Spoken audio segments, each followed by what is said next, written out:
Well, hello everyone. Welcome to MJM. Uh, Michael, hello. How are y'all? All right, how y'all doing? Good.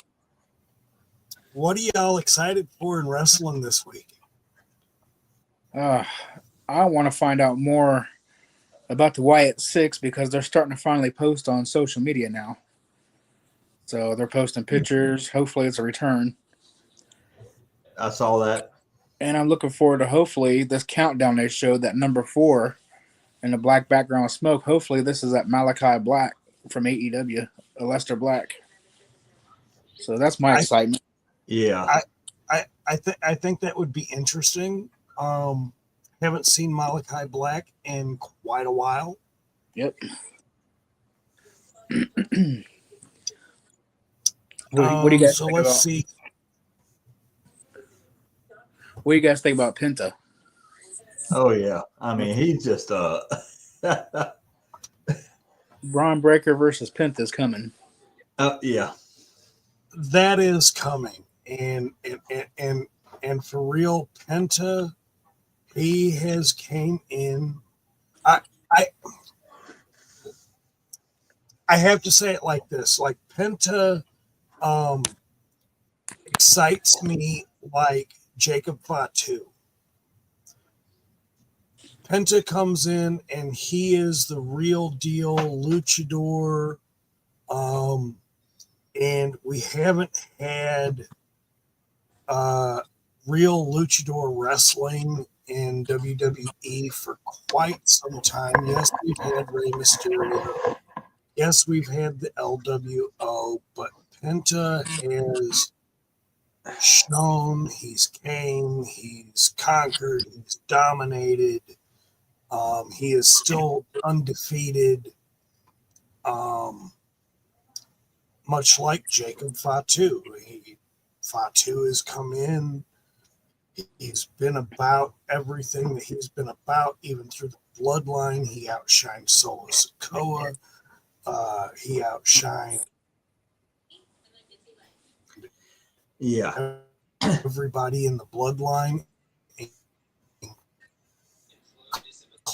including outshine Roman Reigns. Didn't freeze up. Right. A little bit. So yeah, I'm real excited about Penta. Penta is really kind of one of a kind. Yeah, I agree with that. I agree with Penta. Very exciting. A breath of fresh air, if you will, there in that division. But I do feel one thing though. If he fights Braun Breaker, I don't. I feel like it's too early to put a belt on Penta. Let's let him cook longer. That way, his title run is not just here and there and out the door. Kind of like I feel like LA Knights is going. That's what his is doing. Yeah, I definitely agree with that. Well, LA Knight held the U.S. Championship for uh, what, like 183 or 260 days before he lost it to Nakamura. Shinsuke, yeah, Yeah. and then And, Shinsuke disappeared with the belt. right, and then they had their fight or their rematch, and he has won the belt back. Yep. And since then, I kind of feel like the writers have like kind of misplaced his path.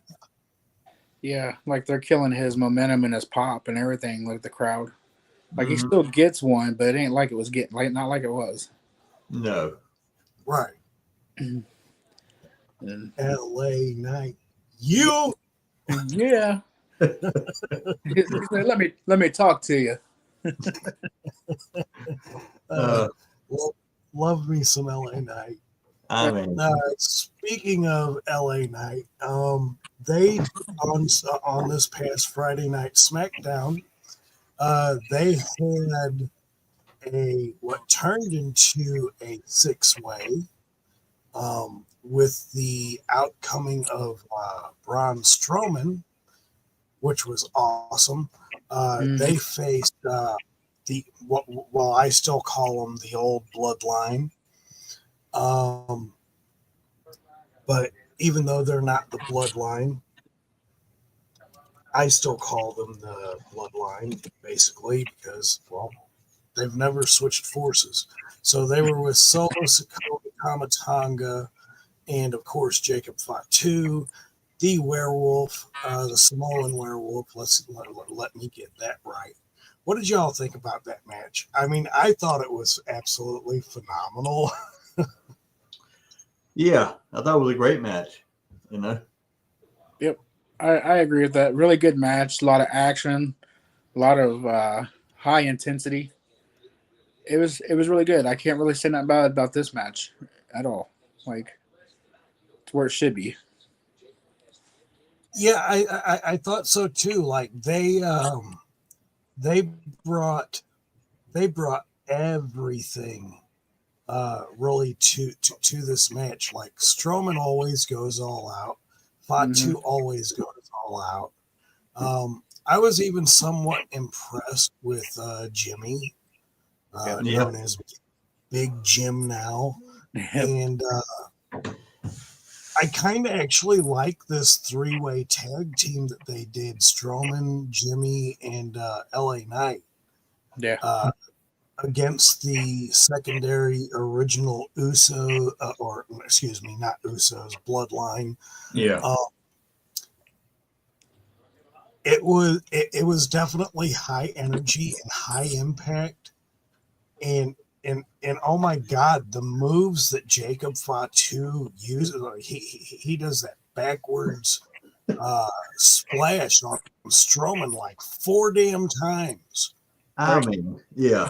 He don't even climb the ropes. He hops up on them. Yeah. Like a damn bunny. Yeah. I mean, that's, yeah. But I mean, you're looking at the future champion. You're looking at a future big time star that's going to rival Braun Breaker when they get up to that level. Like, it's cooking. It's cooking. Yeah, so I'm kind of hoping like maybe this becomes sort of a stable, because like Jimmy Uso, Jimmy Uso by himself, I see him struggling a lot. Yes. Did you see? I don't know if you saw it, John. Did you see where Solo messed up on the mic? Yes. I was like, I don't know what he was trying to say. Look, we've already seen this, right? From the bloodline, Solo is not good on the mic. No. And there are so many wrestlers that they have right now in I guess you'd call it production, that even Triple H himself has said, well, if I hand this dude a mic, he's just going to be like a deer in headlights. Right. Yeah. and of course you can't have that when you are promoting. Right. Kane was the same way, but he got better. He got better, and you know what really helped him to get better with that? It was the lead. He took a lead from the Undertaker, who helped him with that. Yes. And I think maybe The Rock might have helped him a little bit with that. But a lot of it really had to go with the Undertaker that helped him with that. The secondary part that helped him with that was when he did his movie. And they it was kind of able to like break him out of that shell.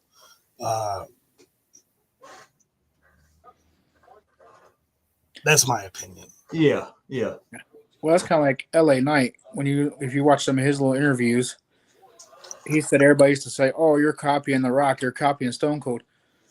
Well, LA Knight said that was his bread and butter back in Yeah. the. So he took some of Stone Cold, he took some of The Rock, put them together, and he created LA Knight. Yeah, I Mm-hmm. mean, and it shows. I mean, he walks like Austin. He has a little bit of The Rock swagger, Yeah. and then when he talks, he's like, "No, no, no, no, no," you know, like. I mean, yeah, that's where he got it from. Yeah. I mean, But you know what? At least he turned it into his own thing. yes.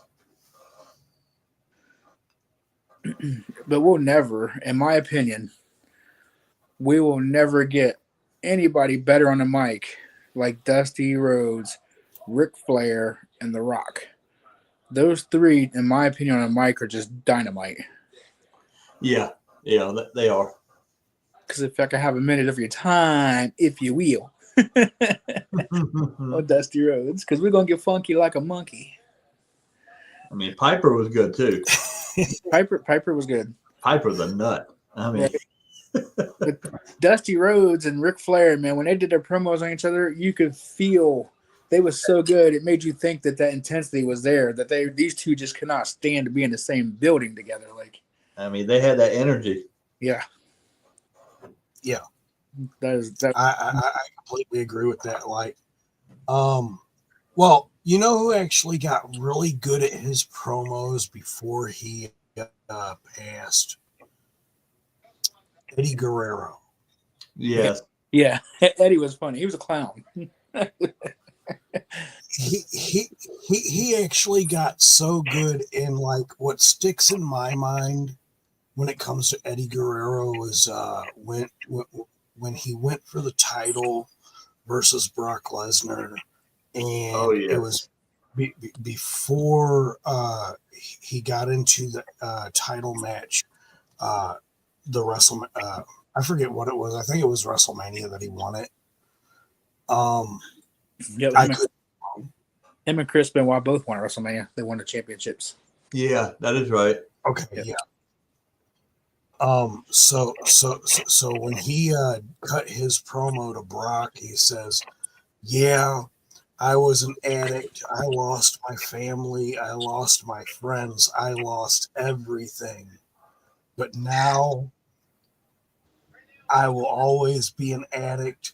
But now I'm more of an addict because I get my everything from these fans who stuck by me, and nobody said anything that I couldn't do it, that I couldn't break free basically from my drug demon and addiction and whatnot." And that promo just sticks with me, Right. because he said everything that was so truthful. Not just it wasn't like it was absolutely like off the cuff. It wasn't. I don't think that was scripted, because he was talking this real life. Right. So here we got Braun Breaker. I am so sorry. Braun Strowman pinning Tama Tonga. Man, the way he does that that body slam Yeah. to Tonga during this, like, he literally holding him over his shoulder like a kind of fireman's carry, and then slams the dude like right on his back and pins him. I don't know what you call that. It's like a fall away slam or some shit. I don't know what you call it. Yeah, I don't either. But I'm like, oh my God, like, this dude can like seriously hurt you. Yeah, he's big enough.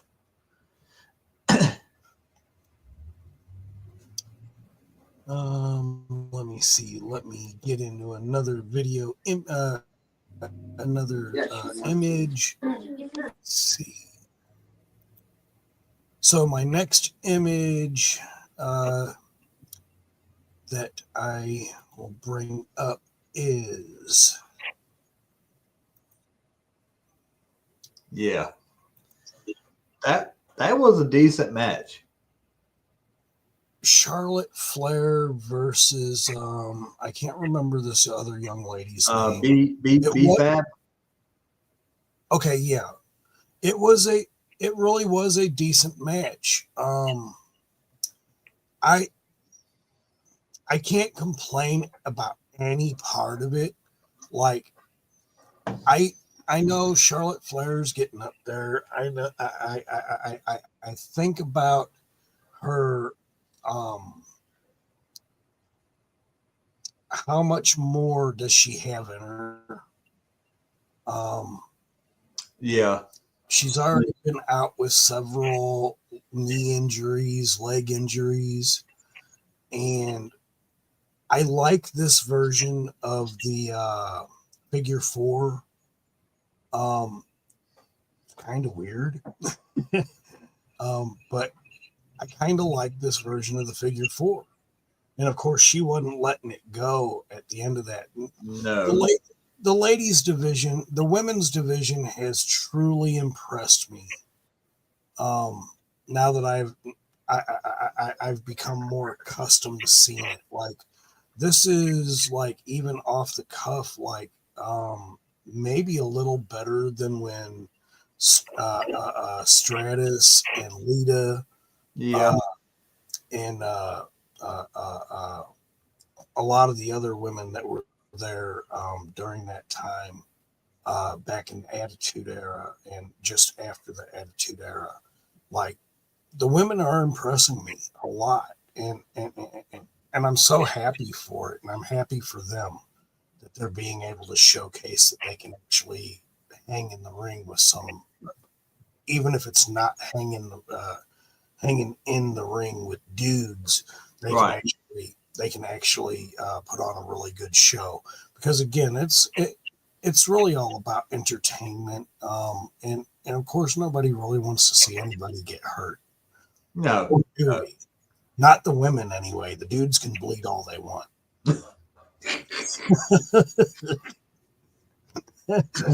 I mean, you see, she already has the knee brace on, so looking Yeah, like a Stone Cold over there. Right. Yeah, I'm not a big fan of Charlotte or B-Fab, really. The match to me was kind of one of those little.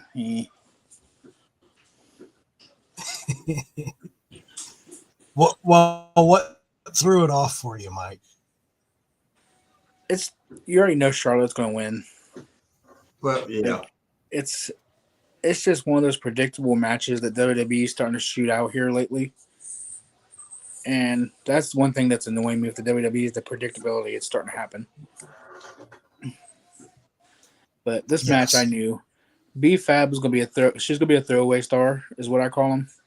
She's going to be there for a while. She'll get a few wins, tag team, maybe tag team titles. Then after that, she'll fade into the background and kind of like Tozawa and Otis and all of them did. Yeah. I mean, I hadn't seen her in many matches. Right. She used to be the Street Profits Yeah. as a manager, and then she was with somebody else as a manager. I feel like they tried to catch that Lita vibe with her, and it didn't happen. No. Yeah. I mean, Because Lita started out as a manager and all that. Then she was. yeah. Yeah, and then she took Stephanie's role and became the biggest hoe in the WWE with the rated R superstar. I know, right? The women's division is so much better than this match right here. Like, give us Charlotte versus like Raquel or Charlotte versus like Rhea again one more time. Charlotte, bring Becky back. Well, I think I this is my thing. I think all the top talent needs to be scared because it seems to me like all of the top talent is on the Raw roster. I feel like SmackDown has all the top talent. Like SmackDown's got Roman Reigns, Cody Rhodes, the Bloodline, LA Knight. Like, Well, I think as far as the men, maybe, wow, maybe, but as far as the women, like we've got Liv Morgan, she's proved to be some top talent. Raquel, Which one's Bailey on? Io, Yeah. Bailey's Bailey. on Raw. Yeah, Okay, Bailey's. Bailey's on Raw. Okay. And I think they're misusing Bailey too, to be honest. Yeah. Nia Jax and Tiffany's on SmackDown. I hadn't seen Nia for a few episodes now. Now Nia Jax needed to be put on the blue brand because her next step is to go back to learning how to do some shit because she's off. I agree with that. I agree with that. You know, Alexa Bliss was on SmackDown, but they've canceled her appearances and stuff I've seen. So I don't know what's going on with that. I don't know what they're working. Well, hopefully they got something good planned out, whatever they're doing. Yeah, I hope so. Again, I know we're still on the road to WrestleMania. What, we're almost 30 days out. Yep, almost. And then we got a lot less build up so far on some matches. Like, I feel like Triple H is going to just start throwing together cards. Now, this segment right here was good. Cody, The Miz, that was good. This segment is so awesome. Like, Cody walked in the ring, no words, nothing, smacked the shit out of him, and just literally was, I don't want to talk to nobody unless you're the Rock. One I mean, person, and that person is John Cena. The promo he cut with, I don't think he wants to talk to Rock either. What's that? He said he don't think he wants to talk to The Rock. No, not yet. No. I think his talking to The Rock will be done at WrestleMania. Yeah, after it's all said and done. What shocked me lately is how The Rock is on the mic. It's not The Rock. He's on the mic now. He's just kind of dull. Like, what happened to The Rock? Like, you know, when he picked up the microphone, you knew it was going to be electric. Right? Yeah. I guess that's the character now he's doing. The final boss? Yeah. Yeah. I like The Rock better when he was talking about banging and clanging and the electrifying man. If you smell what The Rock. Like, yeah. I mean, he decided to change that, you know. Even his little concerts was funny he put on in the ring. Oh, yeah. The one with, what was her name? Vicky Guerrero. That one was funny. Oh, my. I lost it with that one. But yeah, now you get the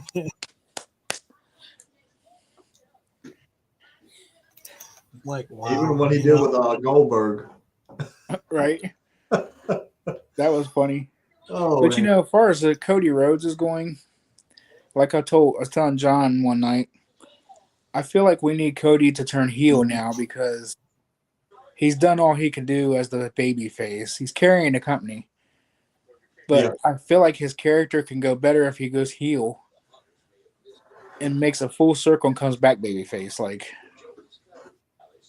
kind of like Roman Reigns did.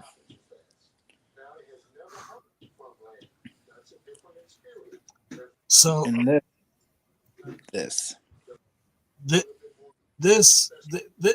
right here, like, I know that this is supposed to be this Nakamura match versus Damian Priest. Mm-hmm. I kind of felt like, okay, I get it. It's road to WrestleMania. Everybody's up in arms. Drew McIntyre, I think at this point right now, just for where he's at, dude, sit down. Yeah. I mean, yeah. Yep. I will give Drew McIntyre some props, though. he's going to help. This match is going to help Damian Priest elevate. Yeah, I I can see will. that. Yeah. Well, like, does Damian Priest really need the help to elevate? I mean, look at what Priest has done when he was with The Judgment Day. I don't. Yeah, and Right. then after he left, and he was still hanging with Ripley. Right. You know, and whatever happened to that? Why did they part ways?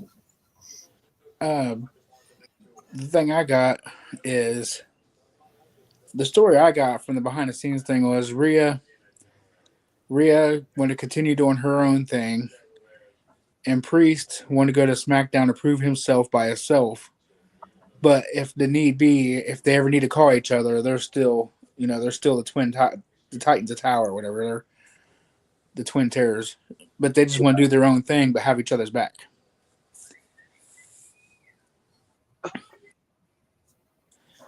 Yeah, I can see that. Yeah. Yeah. I mean, to be honest, I kind of see Damian Priest and Rhea Ripley like I seen Eddie Guerrero in China. Oh yeah. Yeah. Am I wrong? Am I wrong in that? No. If they go that route. Yeah, there's shit stain.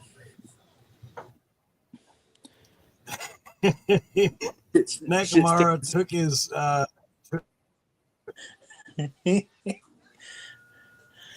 he cheap shot.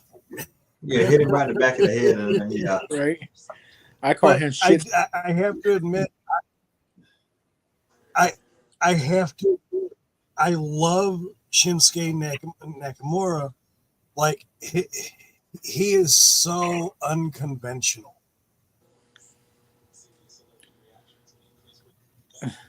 And like it's like the way he wrestles, like I get it. He mixes his martial arts, like quite a few of them do, but like he's just very unconventional. He's unorthodox. Yes. He's still shit. And yeah, like he's that unpredictable thing that wow, really? No, not me. I'm not impressed with him at all. He's one of the wrestlers I can care less if he's on the show or not. Like, I don't know. He just his matches bore me. Them kicks though. The kicks are good, but I just can't get into his matches for some reason. I don't know. It's like I'm watching a Great Muta all over again. Only Muta was a little bit better. I kind of feel like that's unfair though, Mike, because like the Great Muta was okay. I think he takes a lot of traits from Muta because if I'm not mistaken, Muta was one of the spit misters too. Right. That shit's just Who was the other one? What is his name? Kabuki? No, the one that was tagged. He was tagged with Regal for a little while. Oh, You know what I'm talking about? yeah, I can't remember. Quang used to blow the mist too. Yeah. yeah. I can't remember the one that was with William Regal. Now there's somebody right there you don't want to mess with in real life. William Regal. No. He's probably the most best technical wrestler in the world, and he could choke you out with so many ways. That dude is just insane. He's a weapon. Yes, very much so. But who was that? Carmelo? Was that Carmelo and Randy Orton? Yeah, that was Orton and Carmelo. Yes, I thought this was a great match. I think Carmelo I don't want to sound ignorant, but I don't really think Carmelo is in Orton's league. No. Yeah. But I will give it to Carmelo for going toe to toe.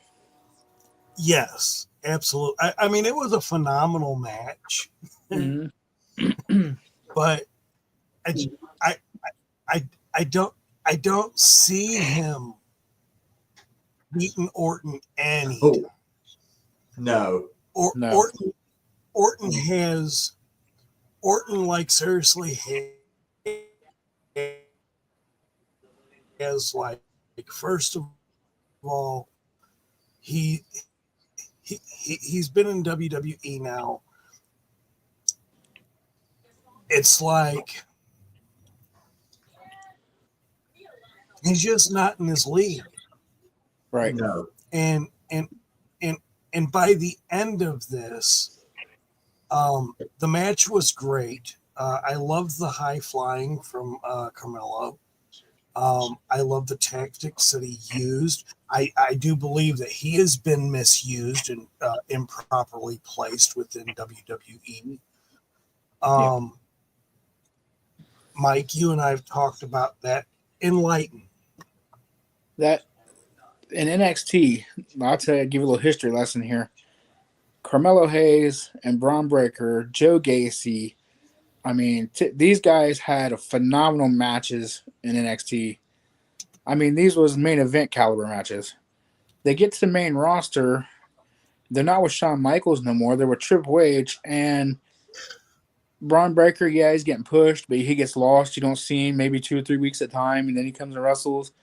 Carmelo wrestles every Friday night and cannot get a win under his belt. And he was the first, he was the first draft. And Carmelo Hayes is phenomenal. He should be fighting people like the LWO, or he should be fighting people like Finn Balor. Those are his divisions. But he's getting shuffled. He's getting buried. And like me and John was talking about, these guys are better than what they're showing on SmackDown and Raw. They're way better. Oh yeah.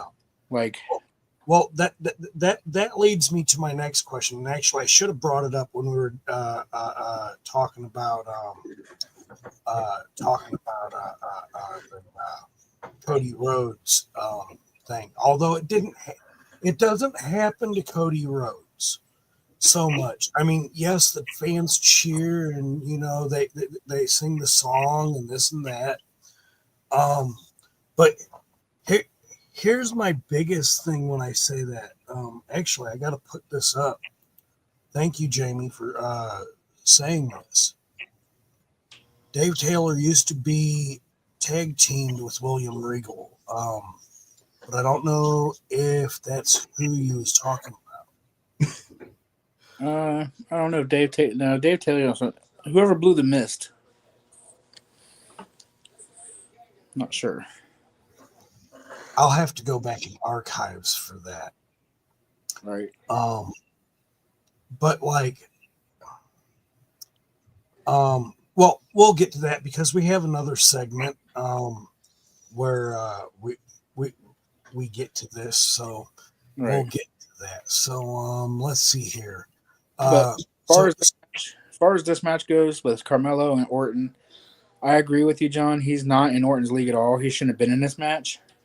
But I will give this match a solid 7 out of 10 because Carmelo showed a lot of integrity. He showed a lot of, what is it Mick Foley used to say, intestinal fortitude. Yeah. And I'll give Carmelo all them props. I'll give it to him. And I'll give Orton for going with him. Like, Orton's a great teacher. Okay, it was Tajiri. Oh yeah, Tajiri. And Asuka also. Yeah, Asuka blows the mist too. Yeah. Tajiri was the buzzsaw from ECW. Yes. Yeah.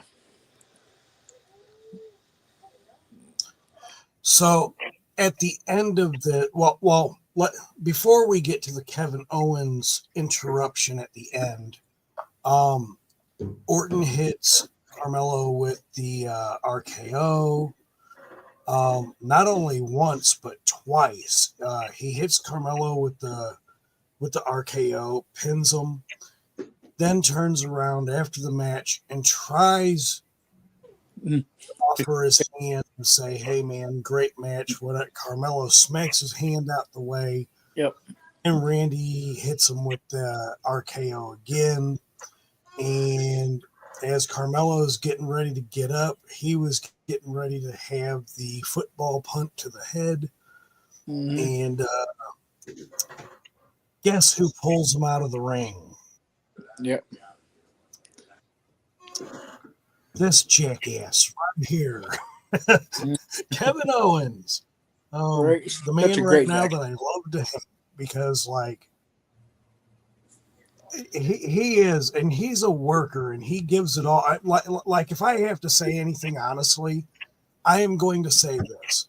Between Kevin Owens and Sami Zayn, they are beginning to sort of kind of remind me and fit into the same category as Terry Funk and Mick Foley.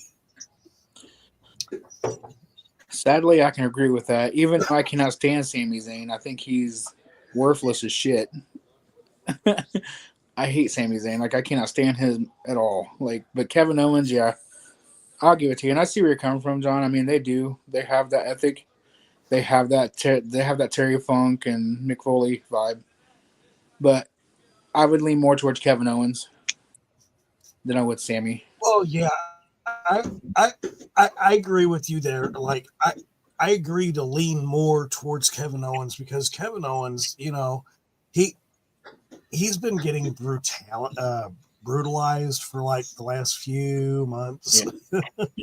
Not that he ain't deserved it, but he's been getting brutalized, and he's brought it all on himself. But now that Orton's back in the fray, every time he can get his hands on Owens, it's on like a pot of neck bones, brother. You're going to get thumped. And I want to see Orton punt somebody. I really do too. And like I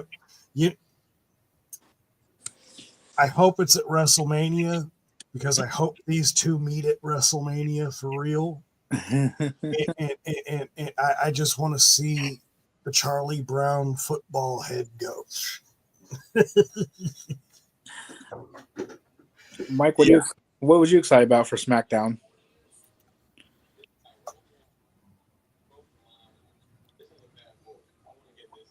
What was you most excited about on this episode of SmackDown? You talking me? Yeah. I thought all the matches are decent. You know, I'm trying to think what was the last match. It was was that Gunther? Gunther, yeah, it is, yeah.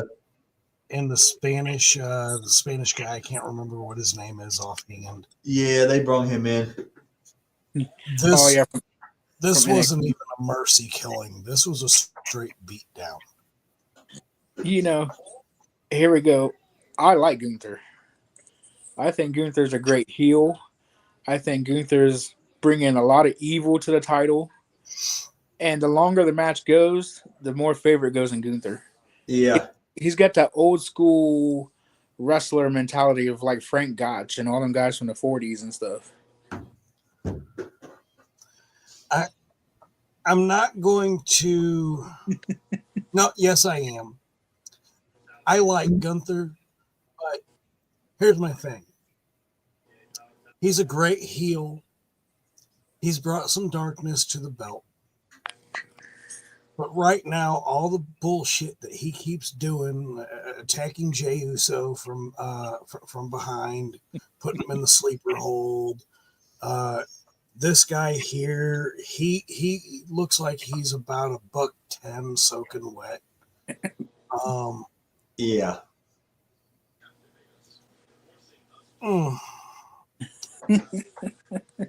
Not fathomable to me, and to me that don't make a great champion, good or bad.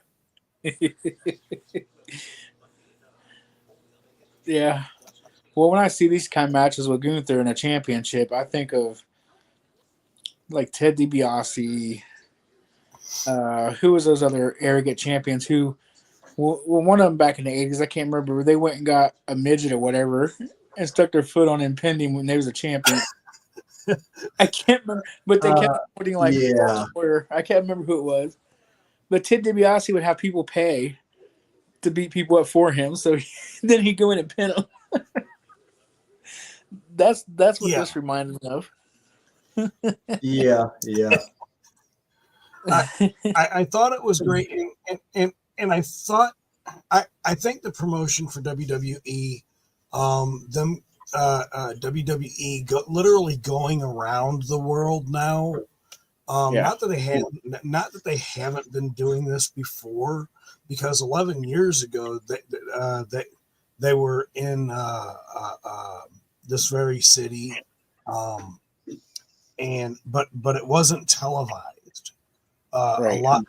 A lot of their, even though they've been going round and round, a lot of their stuff were dark matches, and for them to get an actual live view, it was well deserved. And I loved I tend to lean towards the crowds that are like out of the United States. Yes, because they're so you can tell they appreciate it a whole lot more. Yes. Yeah. We can have it here in LA, we can have it in Vegas, we can have it in St. Louis, we can have it anywhere in the United States, and we're not going to have the same reception that we get from overseas. No, not. So I can appreciate that a lot. Yep, that's what me and Jamie had talked about. Like, I mean, the crowds. It's so interesting watching them when they're overseas because it makes the show a lot better when a crowd is like that. Like, yeah. But on the other hand, Vince McMahon, he also, when he owned it, if you notice, he didn't kind of let the crowds take over the show, and the wrestlers didn't take over the show. Their promos was everything was timed. Yes. And then you got my guy here. This is one of my all-time favorite heels. He's one of my all-time favorites. Paul just like Heyman. Paul Heyman to me is the man that I love to hate. He is exact in everything that he says and does. As in for this promo, which was really good. It's not CM Punk Day. Right. It's never going to be Seth Rollins Day. It's Roman Reigns Day. and I'm just like, okay, wonderful. But at the end of the day, I'm sitting here, I'm thinking, because like every time we get these promos, like you were saying, we talked about this the other night. But let's just go with this and enlighten the audience. Like, even in the chat, let us know how you feel about this. Vince McMahon was always in control as far as like how long the segments went. And now it seems like during the John Cena and Cody Rhodes segment on Raw, it took 25 minutes for Cena to get his words, to get the promo out before Cody came out. And it's like the crowds, same thing happens with Rollins, 20 minutes of whoa. Yeah. Vince McMahon used to cut that shit down. Like, it's so hard to put all these segments together. Like, this was a great lineup. There was a total of 5 matches, I think, 5 or 6 matches, 4 segments, and then the ending. Whereas on Raw, they had 7.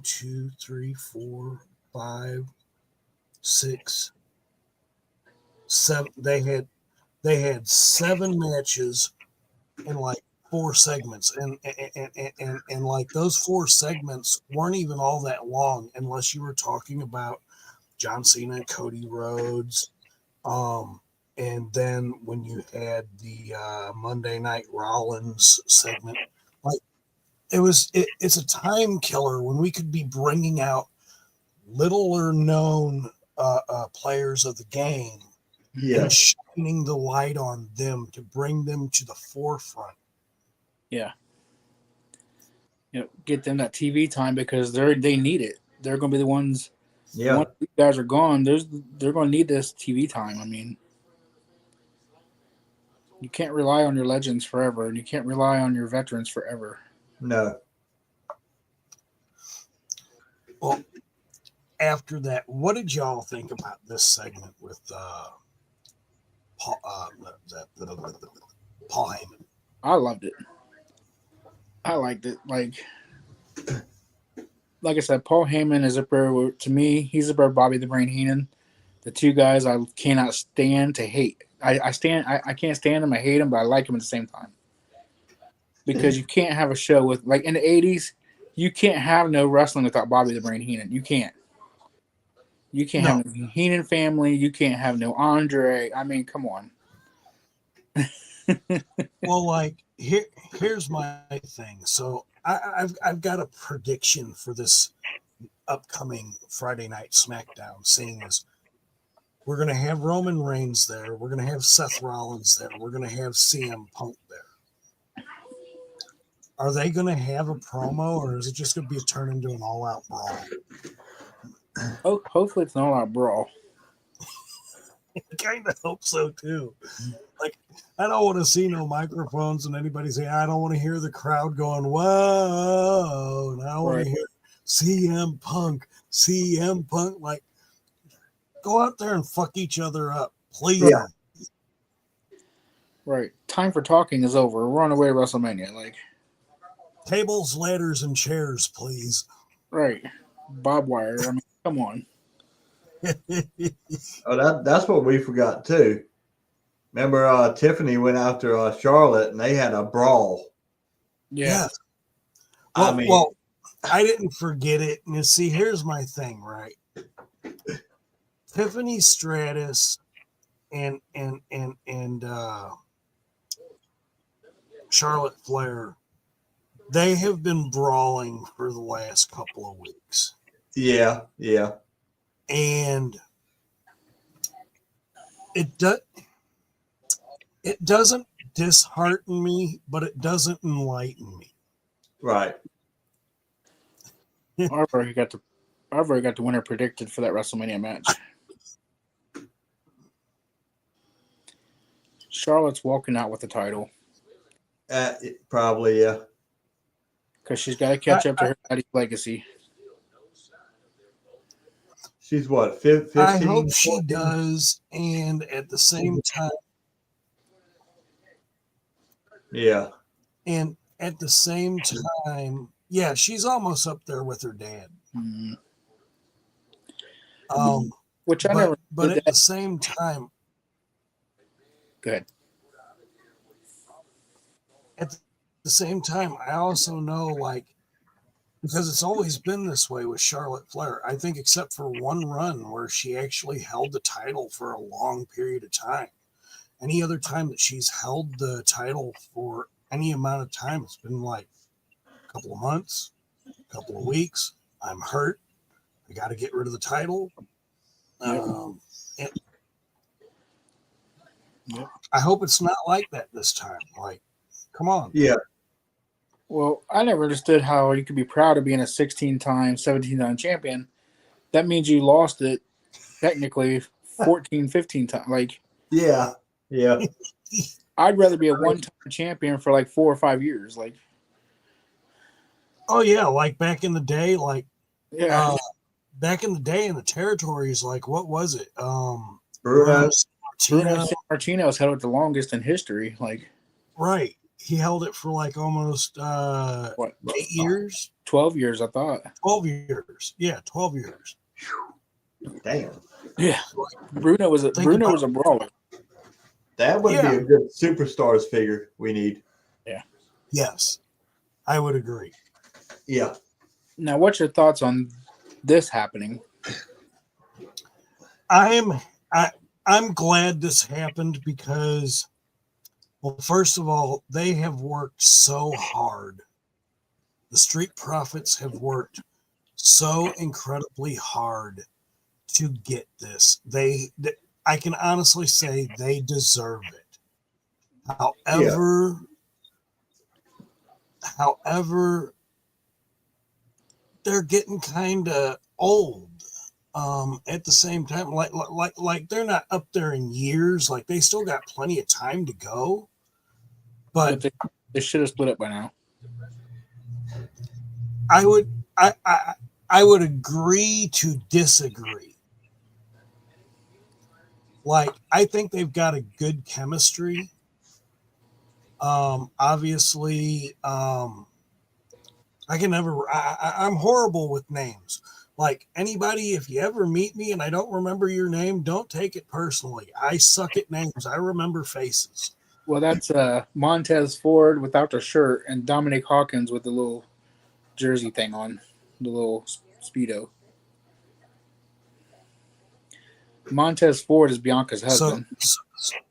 So when I talk about Montez Ford here, that's where I have to go because Montez Ford is simply the high flyer of the two.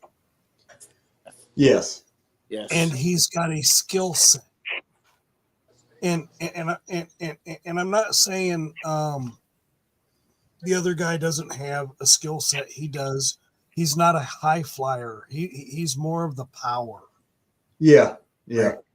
And that's kind of what a good tag team needs because, I mean, let's think about it. What made LOD what LOD was? No, they weren't high flyers, and more so they were more powerhouse. But they could do both. Yeah, Hawk was more the high flyer with the clothesline. Yeah. But I'm actually stoked that they won. I'm glad. I'm like, a good chemistry to have would be Bret Hart and Anvil, the Hart Foundation. I agree. Technical submission, power, and high flying out of Bret. Bret did off the rope moves. Jamie says the Cup Profits. Yeah. That's what Logan calls them, the Cup Profits, because they always used to have the red cup. But you don't see that too much anymore. No, that's what Logan was saying. He used to call them the Cup Profits. That's funny. But, I mean, I agree with the tag team putting them on them. But now here's the question. Who do they got to defend against that's on SmackDown, really?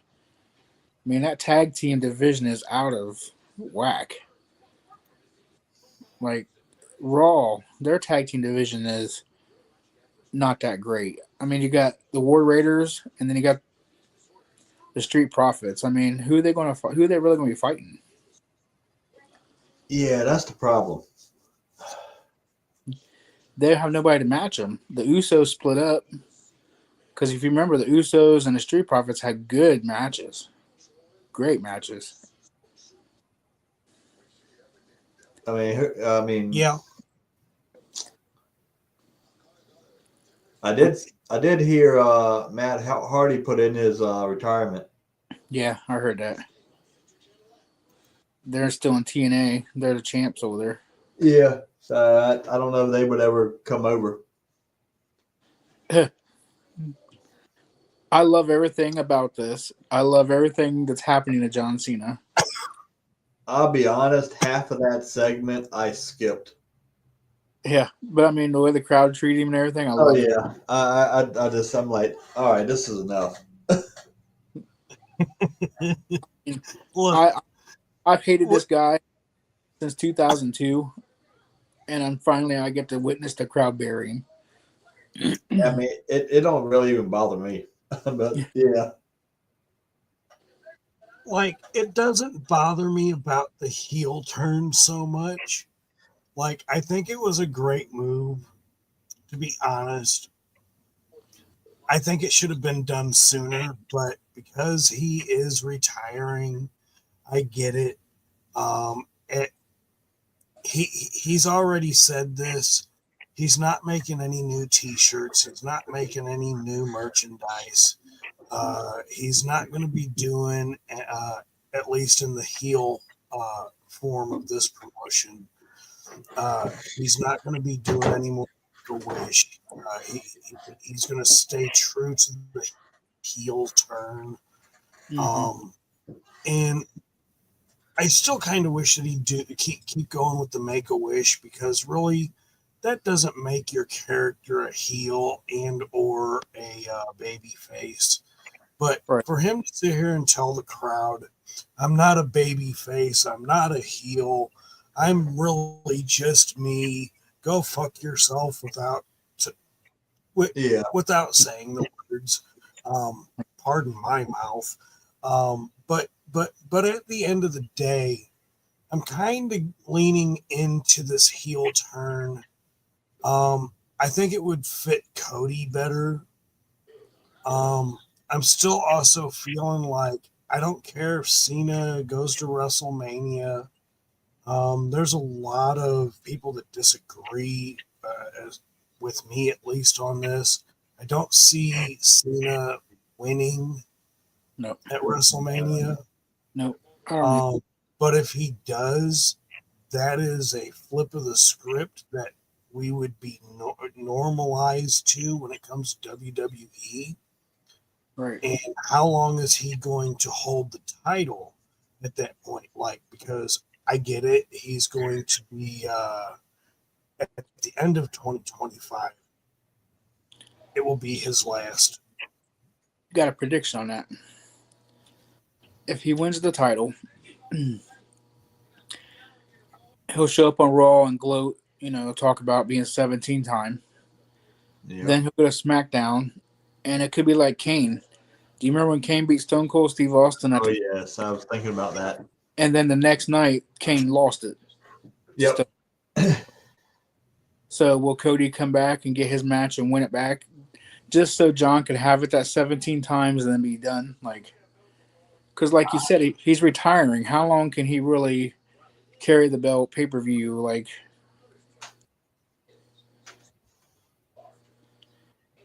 I mean, it makes sense for him not to win it. It makes sense for him not to win it. It makes sense for him to win it just to piss off the fandom. And again, I have to say it again this week. WWE is starting to lean into long storylines. The whole Jade Cargill thing getting ready to start up with Liv Morgan. They had their match. Like, I don't know. Like, I was happy that at the end of this segment, it was Cody Rhodes comes in and tells John Cena, "Hey, who the hell are you? I want to see this guy, the one that's on your chest, the one I had like in WrestleMania 38. I want that guy. I don't want this whiny bitch because I'm gonna run through." Yeah. I thought it was great. Like the way Cody just came out and just handled business and then said, "Okay, I'm done. I'm out. I said what I had to say. Peace out." Great. I'm all for that. But 25 minutes of listening to this crowd boo John Cena and whatever. Okay, great. It was fun, but it was too much. Yeah.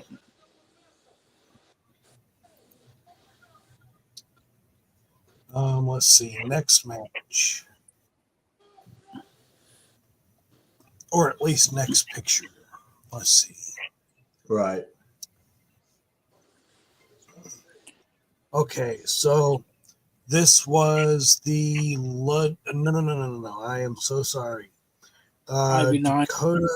Dakota Kai and Ivy Niles. Yes. Good match.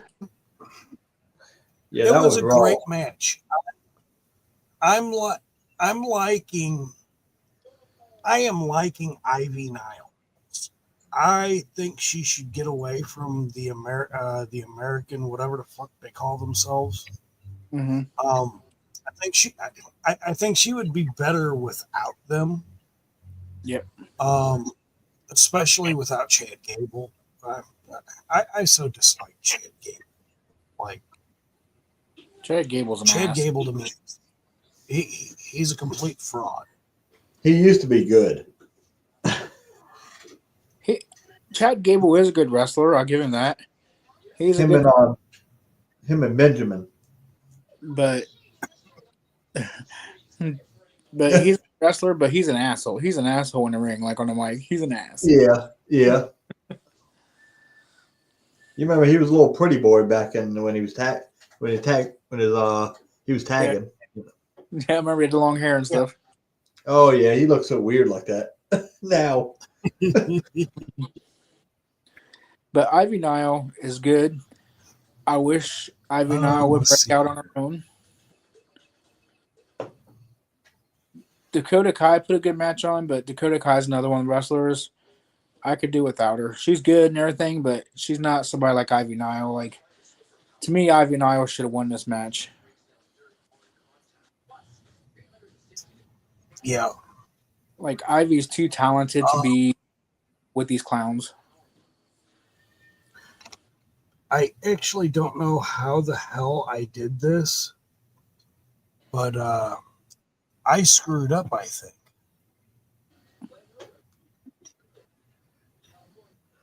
So our first thing of Raw was the Cena Rhodes segment. Yeah. Our actual first match of Raw was Ludwig Kaiser in a no holds barred match versus That's right. All right, versus Penta. Really? That was right. That previous picture's after. Right. Penta's phenomenal match. Yeah. I actually hope this is it. I might be wrong.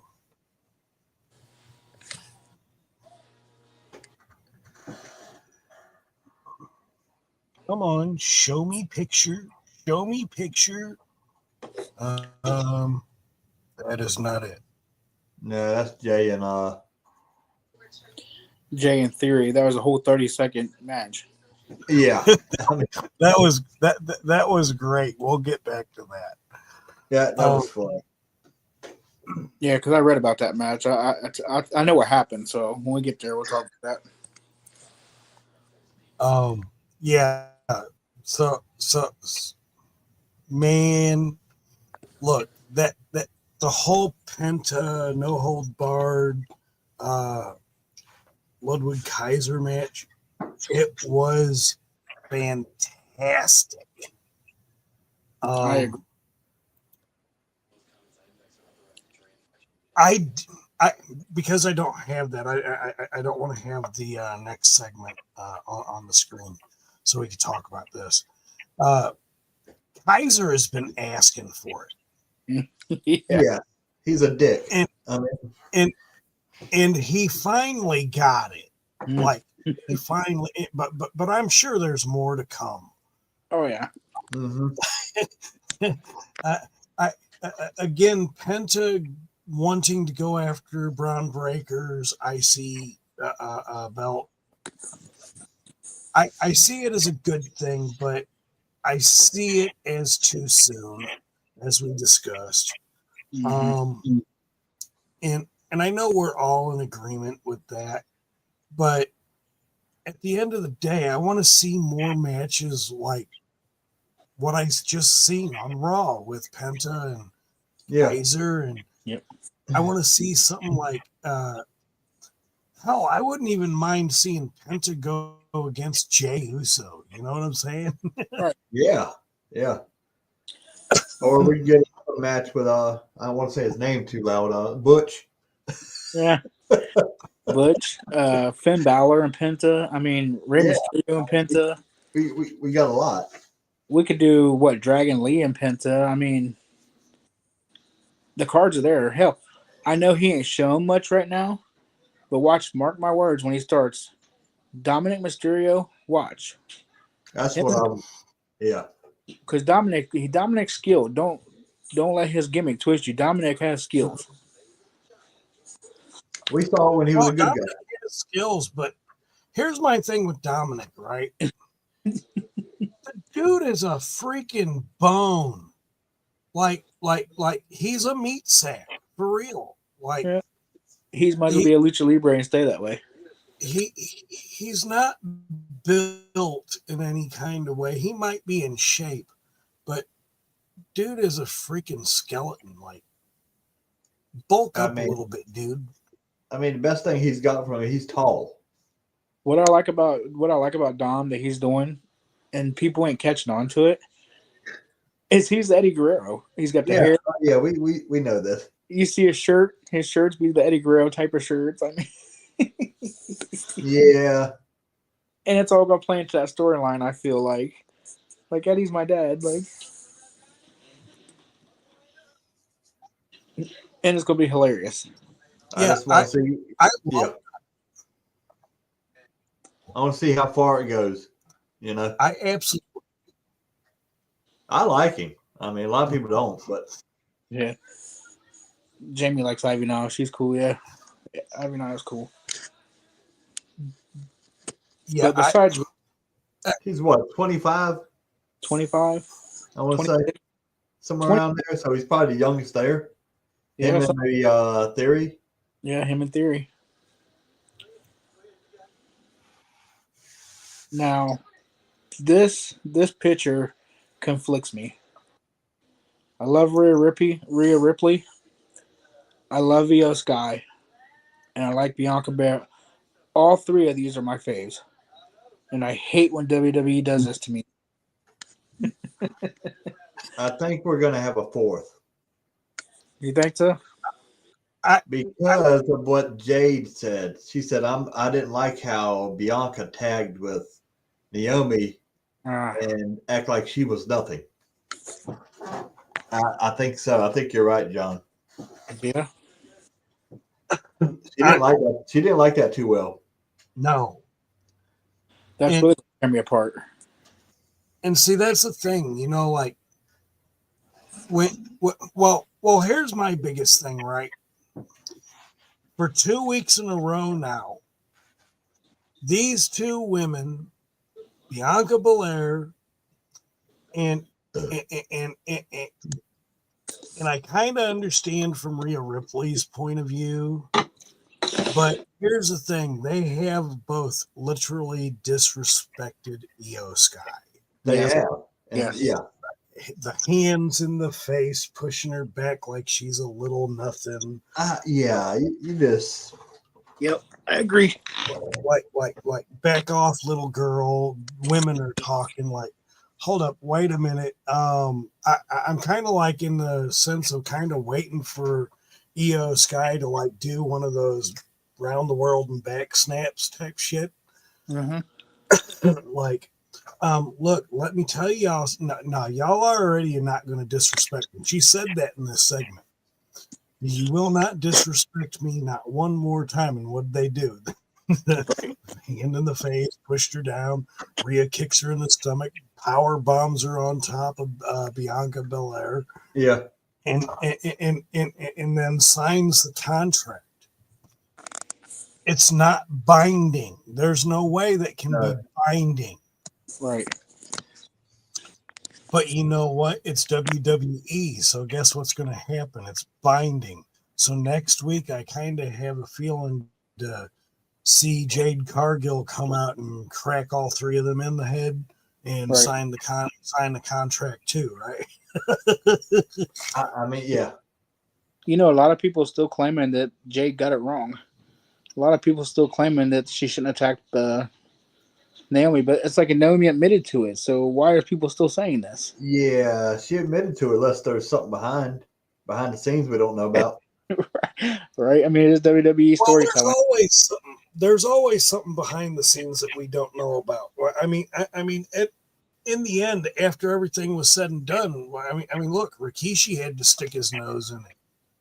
Yeah. Yeah, he just should have stayed out of that.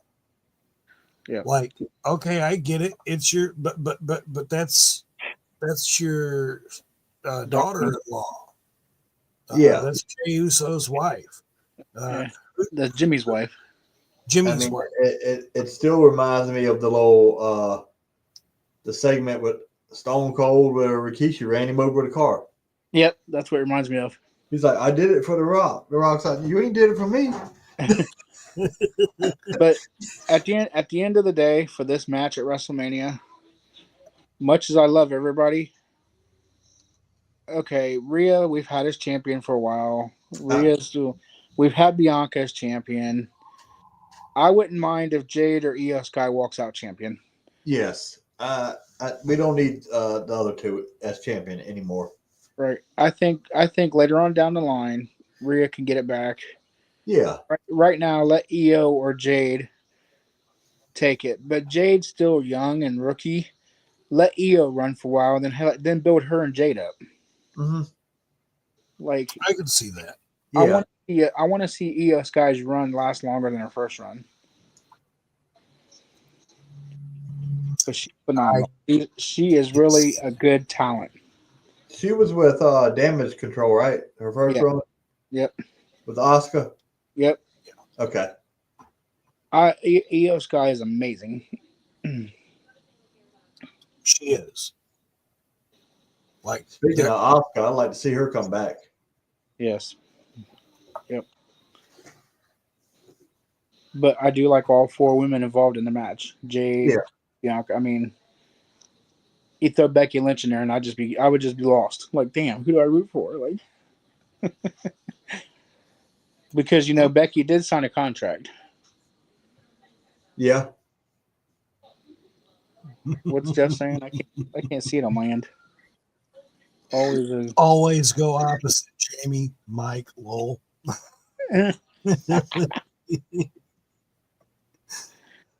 Yeah. No, what do we got here? Okay, so this was our next match. It was Jey Uso, Austin Theory, 32nd match. For the first time, I seen Jey come out and just be nothing more than business and put that ass whooping on his opponent. Yeah, I was satisfied. Yeet. I was angered because I know the politics probably behind this, with Austin Theory being a Vince guy and Triple H just trying to get rid of the Vince people, letting their contracts run out. But there's no need to do this to this man. None whatsoever. Because, my opinion, Jey ain't beating nobody in 30 seconds. Like, he just don't have enough ass to beat somebody in 30 seconds. Like, this ain't Goldberg. Yeah. And Austin Theory is no punk. Austin Theory. No. It's just, but they also said, and WWE's, their defense was to the fans, segments ran over and it was on a time limit, so they had to have Jey just went out and squashed him. So, and I was like, that's kind of fucked up because Theory is already being shuffled behind, like we talked about with Carmelo and everybody. Yeah. Theory and Rick Grayson Waller's being lost in the roster that's bloated. Mm-hmm. They're young talents. They are. And Theory worked as a heel. When Vince had him out there as a heel, Theory was a great heel. He was going good. Put Theory as a heel and let it be. He had an IC title. Yeah, get him in the IC ranks and stuff. Let him be a heel. Hell, let him feud with LA Knight or Shit Stain or any of them guys. Like, Yeah. I mean, yeah. just because he's a Vincent Man push, don't. It ain't his fault. Like, but that was my thing right there. Well, to it kind of undermines. They say that we're running behind, we're long on segment, Yep. and then after a 30-second match, we have this. Yeah. Yep. So Exactly. it kind of don't make any real sense No. to me on that, right? Nope. It don't at all. But for the first time, Jey Uso turns around and turns the table on Gunther, Mm-hmm. and actually even takes the belt off his waist. Like, Yep. I wish he would have fucking smacked him in the head with it. Yes. I laughed. Do you think Jay's walking out WrestleMania champion? I do. As of late, I do. What kind of championship? What kind of title run with this being a McMahon era, not McMahon, with Triple H era? How long do you think his title run's gonna be? Because I'm starting to notice a pattern with championship belts here lately. I'm starting to notice they're starting to change on Raw and SmackDown now. He's a fan favorite now, so Because you can't have too many baby faces as champions. Right. So I'm kind of leaning with what I've been kind of sort of noticing with title runs. They're very short. Maybe 3 months, 6 months tops. That's what I was thinking. other than Cody. Yeah, other than Cody and Gunther so far. But tag titles have changed hands quick. I mean, he hadn't had a title in I don't know how long. Yeah, he was the last title he had was the world title that Gunther has now. Yes. But I will give Seth Rollins his dues. He made that new world title something. He held it. He defended it weekly. He did. He kind of Bret Harted it. He defended the shit out of that title. He sounded like he did the little thing with the John Cena with the U.S. title. Yeah, he made it. He established it. Seth Rollins, and to me in history, when they look back on these, they'll look at Seth Rollins as the man who established that title. Good job. And, I think Jeff's confused. You're killing me. What's it say? I don't like shit stains. Shit stain Nakamura. Oh shit! No, this guy right here is Jamie's guy. She loves Seth Rollins. Yeah, I saw that earlier. Like, that's a figure I need. This man finally came out to the ring in something fucking normal. Or close to it. You mean he wasn't a oven mitt? Yeah. He wasn't Becky Closet. Oven mitt. He wasn't like dumb blonde with 2 spikes on either side of the head. I don't know. I mean, he's like the Elton John of WWE. Oh my god, it's funny as hell. Yeah. But okay, the ensemble this time worked. Thank you, Seth Rollins. Yes. His promo was wonderful. You just let us know that you're going to be on SmackDown, and so is Reigns, and so is Punk. Right. He's going to stir the pot. Yeah. Yeah. I'm going to Italy. Well, enjoy. Have you noticed Seth Rollins added more blonde to his hair? Whenever he does that, he's always on some bullshit. Yep. But yeah, that was a nice little quick promo. You know, the crowd kind of wasted time, but Yeah. Yeah. I mean,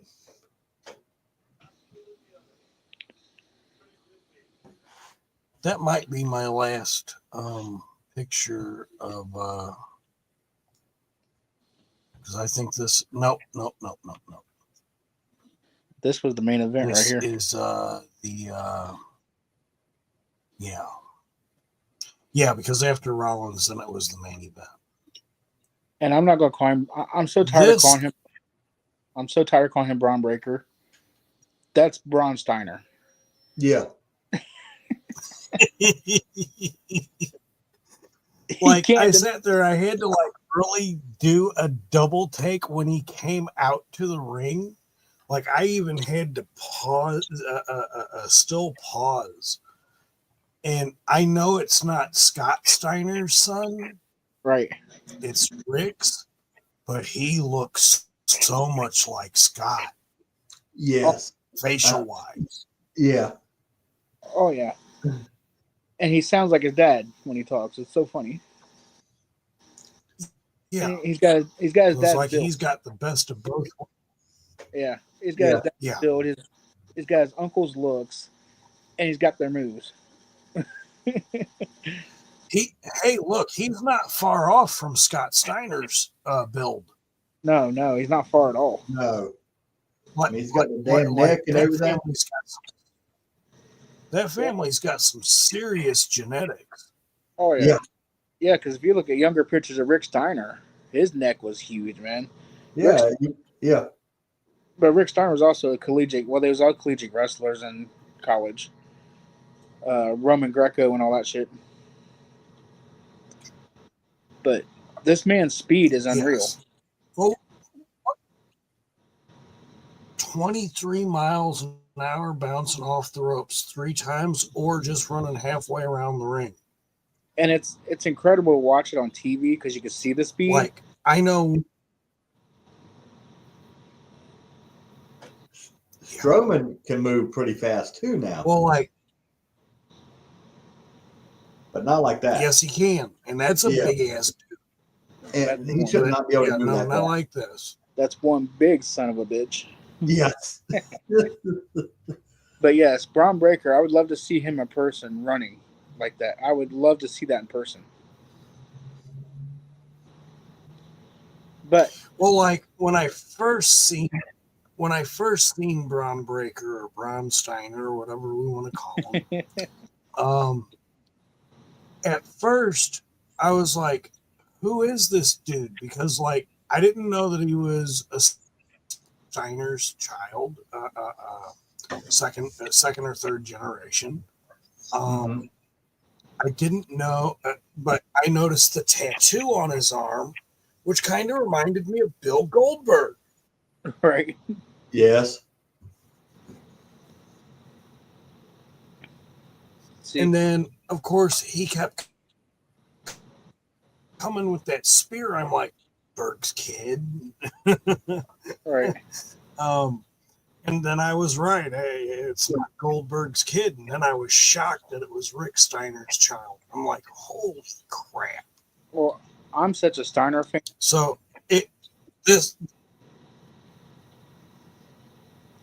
Hold on. You was lagging on my end, so I didn't know if you're still talking or not. Go ahead. Oh, I was just saying when you was talking about the looks. I'm such a Steiner fan. When I first seen Braun Breaker, I paused it too. I looked at Jamie. I said, "Oh man, he's a Steiner." She's like, "What?" I said, "He's a Steiner." And then when NXT, when he hit that fucking Steiner line, I said, "Oh man, that's Rick's boy." That's like, but I could see where the Goldberg came in though. Yeah. So, like, my thing was, I'm still trying to debate this match with myself because I liked it. And I thought Finn Balor did a pretty good job. Yeah. And then out came the other members Of the Dumb Day. And They fucked him. Yeah. And Yeah. I see a Finn versus Dominic. It's been coming. I see a new member coming in. Well, I thought. Well. Okay. Here's the thing, right? What new member is it going to be? Because I promise you, it ain't going to be Penta, as he suggested before this match. I hate to say it. The only one I can think of that Finn could get is AJ. I'll tell you who I think it's going to be. This is just a speculation, whatever. I feel like it's going to be Aleister Black. It's going to set up a match with the Judgment Day versus the Wyatt Sick, and then that's going to be the dismantlement of the Judgment Day. But they're on two different shows now. Oh no, but they might. Maybe the reason Alexa got canceled, maybe they're going to send it back to Raw, and that will set up Alexa and Nikki to take on Liv and Raquel for the tag titles. I did see in the background. Yeah, I can see that. I saw in the background where Dom was talking to what's his name? Karrion Kross. Yeah. I saw that. I'm like, that's twice now. It could be Karrion Kross that's going to lead to Judgment Day. Yeah. Which nobody likes Karrion Kross, but I do. I think his character needs to be different. Yeah, his moveset is great. Yeah. But his character sucks. Right. They need to bring back the old Karrion Kross from NXT. Karrion Kross in NXT was more. He didn't talk as much, but he was more about action instead of manipulating. I don't know. I don't like.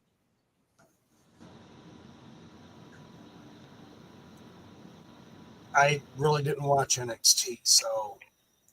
Well, NXT is mostly action anyway. Like they don't go overboard on promos and segments. Right.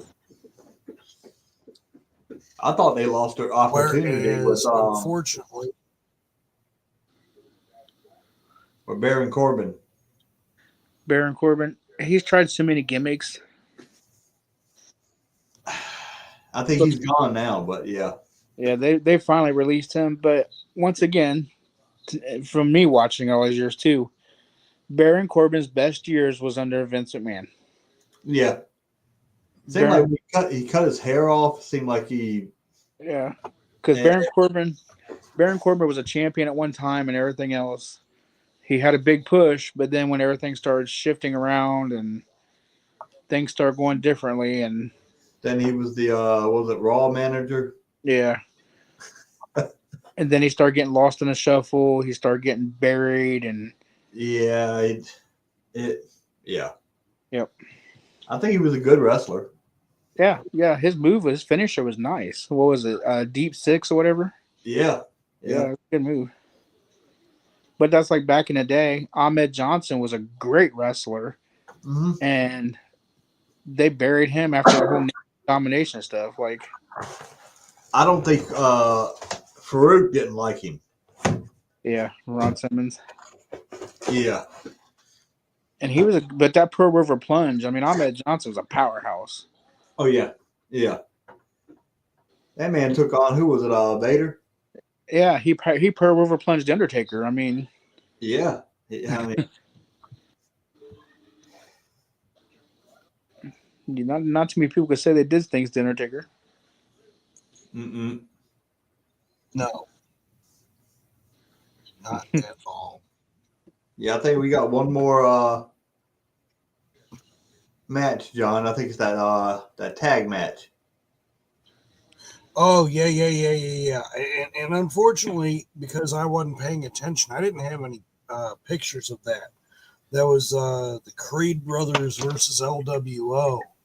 Yeah. And, Yeah.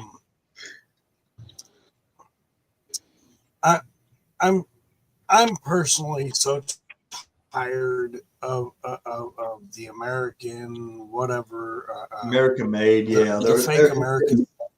It's just watered down. It's Yeah. It's a Kurt Angle group. yeah. That's what they're trying. It's never gonna work. No. Well, like I finally I have finally succumbed to the notion that even though they supposedly caught the imposter luchador, and then actually seeing during the Ivy Nile match that Chad Gable was in the building and really seeing how short he is to like the other people. Like what is he 5'2"? He is short. Did you see what he did though when he had the mask on and jumped off the top rope? He did Chris Benoit's flying headbutt that was never supposed to be again. He might get in trouble for that. I don't know. I think Triple H is starting to ease Benoit back into the mix. Yeah, because somebody did the crossface. Mm-hmm. Yep, I forget what wrestler she is. She does a crossface. What's up, Lack?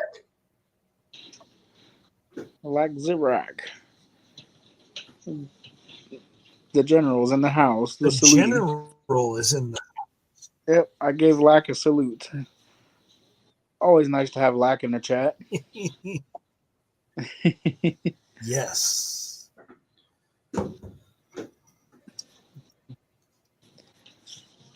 But yeah, I think American Made needs to split up. Yeah, the Creed brothers need to be a tag team on their own. That would help the division. Yes. You know, because the Creed brothers are a good tag team. And they need to do something with Otis. I don't know. They need to do something with Otis. They need to do something with Tozawa. Little Japanese guy. Tozawa was good and fine and everything. Yeah.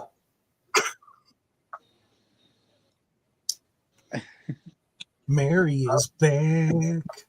And if they could put Otis in the mix with like Jacob Fatu and Braun Strowman, those could be some good heavyweight matches. I would love to see. It probably won't ever happen, but R-Truth and Otis would be funny. Yes, that would be a good tag team. R-Truth is hilarious. I mean, John's just like. And then you have Tozawa in the mix because you remember when they all used to be backstage characters. Tozawa, R-Truth. Yeah. R-Truth was a certified minister, certified. Oh man, they're just so funny. They need to bring back Enzo, and he could be. What hasn't R-Truth been? You remember when he brought the ladder match? You remember when he entered the women's Royal Rumble and he thought. I saw where he made remember he made Brock break character. He came out there. He said I'm gonna throw you over the rope, Paul Heyman. Heyman looks at him like. Well, that's like a time he came out on Kane a few years back, and he's I'm not even in the Rumble. Yeah. Oh shit! He told Kane he's up climb the ladder and take the money in the bank, and Kane's like, "You're not even in the match." Yeah. Well, that was the same thing when he entered the Women's Royal Rumble. Those are women? Nia Jackson. Yeah, Nia Jackson. Oh. And then when he seen DIY, he always called him Triple H and Shawn Michaels. He said there's the Yeah, he did. Oh. It was always funny. Like, I love R-Truth to death. Like, he is truly like even just by himself, he is such a funny dude. But like, I can honestly say, like, one of my best times watching R-Truth when it was Truth Awesome. Awesome Truth, yeah. Yeah. He put their tag titles on the line without even talking to Miz. Oh, yeah, he did. And he said, "We're fighting the Road Warriors." He's like, "The Oh. Road Warriors." He's like, and here it was the Viking Warriors or whatever. But R-Truth, I hope he goes in the Hall of Fame as the gimmick R-Truth. Like, yes, he's had a lot of names. yes. K-Quick when he was in DX back in the day, it was K-Quick way back in the day. He wore a gray leather outfit. Right. Nobody has won more 24/7 hardcore titles than him.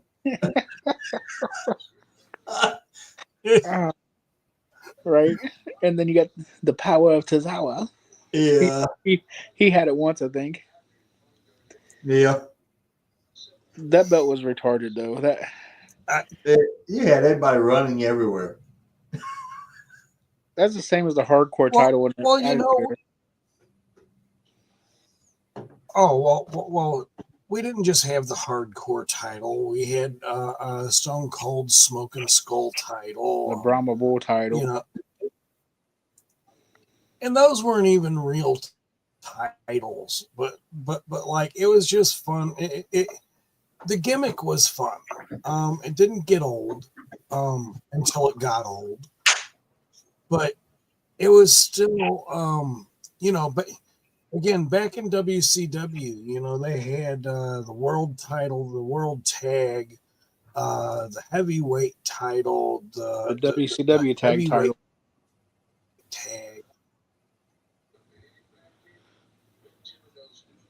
You had the cruiserweight tag titles, cruiserweight title, the US title, the IC title, the TV title. We were good. And see, here's the thing, right? I go back and I watch these old matches, and they did and they didn't look choreographed, but they ran smooth. Right. And lately, the way that I see the wrestlers of today wrestling, it's sloppy. Mm-hmm. Yeah. Yep. How do we fix that? I mean, not how do we fix it? How does WWE fix it? Because it looks way too choreographed. Just slow down. It's yeah. Depends on the character, the wrestlers. Some of them make it look real good, like it's still back in the old days. But a lot of them is just, it's not believable. Right. And that's disappointing. And I hope we get back to the same era, because I'm excited about wrestling, watching it again. Like, this is my shit. Well, this goes back to what we was talking about, John. It goes back to they need to hire backstage. They need to hire Dutch Mantle backstage. They need to hire Jim Cornette. And they need to bring in some of the other old guys like Eric Bischoff. They need to have wrestlers and old producers and stuff running the show, not this new. No, yeah, you're right. They need to bring back those guys who know the business, they know how to sell the business, and they know how to teach the business. And that's why I'm excited about. That's why I'm excited about the LFC. Mm-hmm. Yep. You've got Mark Holloway. You've got Bubba Ray Dudley. Yep. You've got I forget the Booker T. Booker T, and I forget the young lady that's on. Is it Molly Holly? Or is it that's teaching? Mickey James, right? Yeah, it was Mickey James, I believe. Okay. Um, Like they should put Trish Stratus down there too to help teach some girls. I mean, Yeah. yep. Like, come on now. You want to be a pioneer and a trailblazer like you said you are. Well, get down there and pioneer and trailblaze with them. Like, I mean, we don't know what. I know she's got some kids, yeah, so I don't know what she's got going on in her personal life. right. And Lita, she hurt her neck, so that's why she's been gone. Did she? Yeah, she re-injured her neck. but Uh, you know what? Even with a hurt neck, I could be like this and be like, "Here, this is the shit you don't want to do." Right. She could still give wisdom and she could still give knowledge and wisdom. I mean, yes. look what Undertaker. Nobody knows what Undertaker told Bray on Raw that night before he hurt LA Knight. Nobody knows what it was. Bray was excited and Bray was stoked, and it's something Bray wanted to hear. So I think Undertaker told Bray that night that this is your show now. Yeah. Like, Somebody asked him about that. He said, "I can't tell you." no, he said it was a moment for me and me only. Like, I understand that, and that's yep. Yep. And then he got taken away from us. yeah. I have yet to watch an episode of that, John. That new show. What's that? The Well, LFC, LFG. Yeah. Yeah, I ain't watched it yet either. The LFC. Yeah, I mean, we can get people like Ivory, Ivory. and Molly Holly can go out there and help. I mean, Yeah. we got plenty of people. Michelle McCool's in there, I think. Look at the Attitude Era in the early 2000s. Mae Young was 95 out there getting power bombed off the top rope by Bubba Ray Dudley. Oh yeah, I mean, she didn't care. No. So come on, if they could do it, Yeah, if Fabulous Moolah can get out there and take a stunner, yeah, they can do it. yeah. Oh my God, she was like Yeah, 90. She was 90. I mean, I laughed at the WrestleMania segment where her and Mark Henry had a hand. Yeah, she gave birth to a hand. A hand.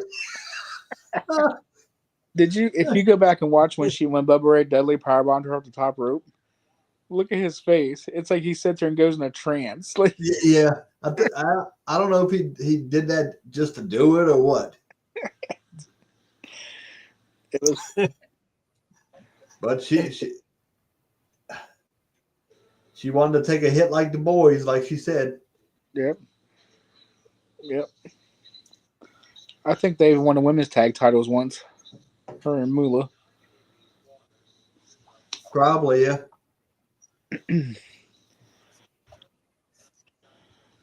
There's the thumbnail. Yeah.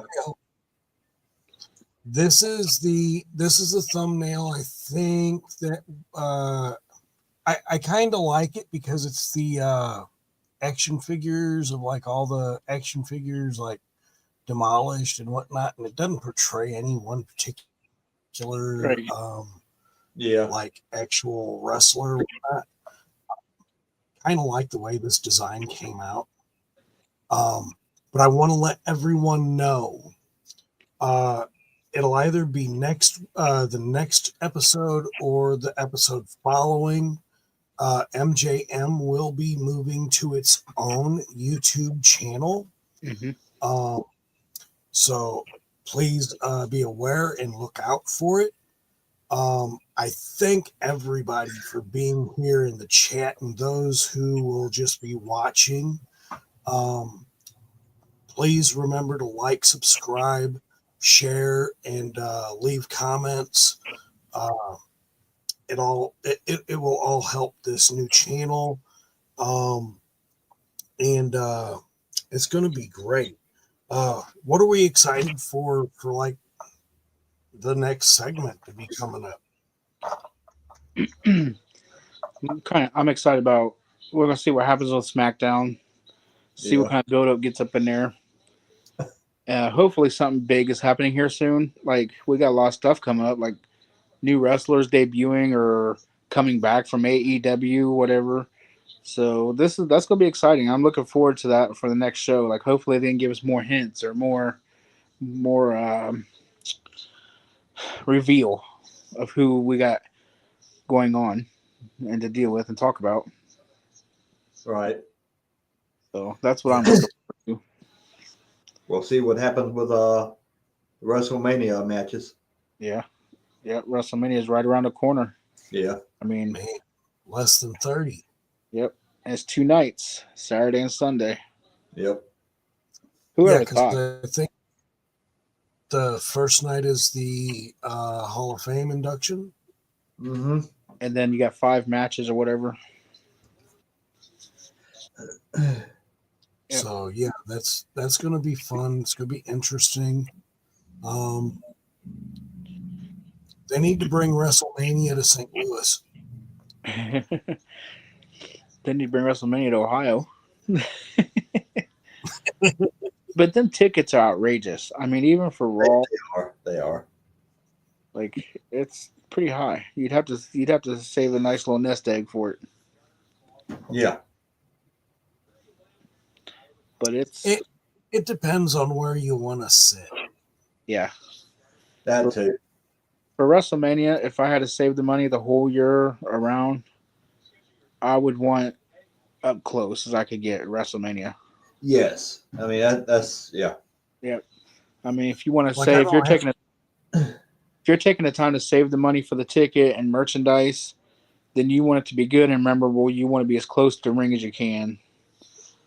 Like now Raw or whatever, yeah, $30 seat, $40 seat, like it ain't like you get autographs anyway because they don't do it. Well. See, back in the day when I used to go to the WWE matches, when you were allowed to bring a backpack into the arena, it was nothing for me. Like, quite literally, I cheated. I would go in there and I would lace the whole bottom of my backpack with hot dogs, chips. Uh-oh. I think he lagged out. Yeah. Well, I guess that'll be the end of the show. I want to thank everybody who's here. I can't see the chat or nothing. Yeah. I want to thank everybody that's here. We'll be see you next week. Like, subscribe to all 3 of our channels and this channel. And like John said, we're moving to our own channel in a couple weeks. But Right. He might come back. I don't know. he might. But let's see if we'll give it a minute or two. If not, we'll just go ahead and say goodbye to everybody. And there he is. Oh.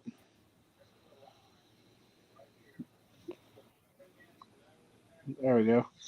There he is. I was getting ready to say goodbyes and end it because I didn't know if he's come back in. I don't know what happened. It all of a sudden said, something went wrong. We just saw you disappear and that was it. But yeah, I think we've been it's 10:04 my time now. It's been about an hour. Yeah. Been an hour, 48 minutes and 42 seconds. And hey, look, it's been fun. Mm-hmm. Oh yeah. Thank you everybody who was in the chat again, and thank you thank Mike and Michael for being here. It's always fun talking. Always. I'm like, wow. Hey, I am going to be like you soon, Mike. Although mine aren't going to be real. Mine will be the Walmart bought titles behind me. Yeah, they're pricey. I'll tell you that much. Yeah. I can't. I could, but if one of my kids played with one of those ones that you've got back there, those things are expensive. I've been priced. That's the favorite right there, the wing title. Yeah. Gorgeous. Yeah. We need that one back permanently. On TV. Yeah. Absolutely. I wish it would come back. Yeah, I wish I would too, because then they come out there and talk about the man of the hour, the tower of power. Too sweet to be sour. That's it. Oh man. And on that, thank you everybody for being here. Thanks for joining us on MJM, and we will see you next Thursday, 7:15. Again, remember it may be on the MJM channel. I am finishing up some things on there and just little tweaks, whatnot, whatever. And then if not next week, it'll be the week after that we will actually start that channel. Come join us. Thank you all for being here. Have a wonderful evening, night, day, wherever you are in the world. Love y'all. We will see you soon. Peace out.